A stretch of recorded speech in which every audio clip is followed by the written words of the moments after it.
वन्दे पञ्चमुखाम्बुजं त्रिनयनं वन्दे ललाटे क्षणं वन्दे व्योमगतं जटासु मुकुटं चन्द्रार्धगङ्गाधरं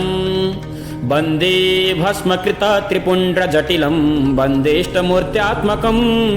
वन्दे भक्तजनाश्रयं च वरदं वन्दे शिवं शङ्करं वन्दे कालहरं हरं विषधरं वन्दे मृडं धुर्जटिं वन्दे सर्वगतं दयामृतनिधिं वन्दे नृसिंहापहं वन्दे विप्रसुरार्चिताङ्घ्रिकमलं वन्दे भगाक्षापहं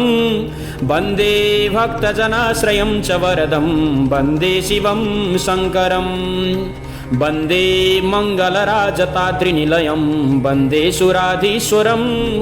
वन्दे शङ्करमप्रमेयमतुलं वन्दे इमद्वेषिणं वन्दे कुण्डलिराजकुण्डलधरं वन्दे सहस्राननं वन्दे भक्तजनाश्रयं च वरदं वन्दे शिवं शङ्करं वन्दे हंसमतीन्द्रियं स्मरहरं वन्दे विरूपेक्षणं